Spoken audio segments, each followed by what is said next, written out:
नमस्कार, स्वागत आहे तुमचे आमच्या चॅनेलमध्ये। आवाज महामुंबईचा, शोध बातमीचा, कौल मनाचा। चला तर मग आमचे चॅनेल शेअर करा, लाईक करा आणि सबस्क्राइब करा। धन्यवाद। काव्य रसिकांनो नमस्कार। महामुंबई काव्य सुगंधमध्ये आपणा सर्वांचे हार्दिक स्वागत। मी डॉक्टर विजय हिरामन कोकणे माझ्या काव्य सुरभी मालिकेतील पुढची एक कविता आपल्यासमोर घेऊन येत आहे। कवितेचं नाव आहे पुतळा।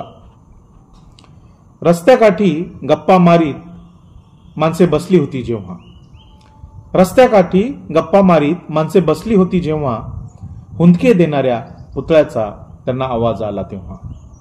त्यांनी विचारले पुतळ्या बाबा काय झाले तुला, त्यांनी विचारले पुतळ्या बाबा काय झालं तुला। वाचवा वाचवा पुतळा म्हणाला वेड लागले मला। काय नवल हे तर शक्य नाही, काय नवल हे तर शक्य नाही, वेड लागणं तुला। तू तर विद्वान पराक्रमी शूरवीर, म्हणूनच तर पुतळा केलाय तुला।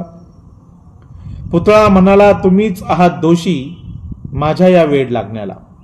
पुतळा म्हणाला तुम्हीच आहात दोषी माझ्या या वेड लागण्याला। लवकरच माझी दखल घ्या, नाहीतर तयार व्हा तुम्ही मरणाला। स्वतःलाच माझा अनुयायी म्हणून तुम्ही संप्रदायात वाटण्या केल्या, स्वतःला माझा अनुयायी म्हणून तुम्ही संप्रदायात वाटण्या केल्या। स्वतःच माझी विटंबना करून दंगली तुम्ही केल्या। तुम्ही स्वतःच्या स्वार्थासाठी माझाही पुतळा केला, तुम्हीच स्वतःच्या स्वार्थासाठी माझाही पुतळा केला। पुण्यतिथी जयंती सोडून मला पक्षांच्या हवाली केला।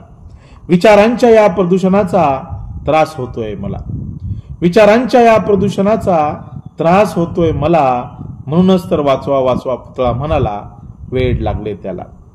विचारांप्रमाणे माणसांचे मनही लहान झाले होते, विचारांप्रमाणे माणसांचे मनही लहान झाले होते। शेवटी दगड होऊनही नवयुगातही पुतळे महान झाले होते, शेवटी दगड होऊनही नवयुगातही पुतळे महान झाले होते। खूप खूप धन्यवाद।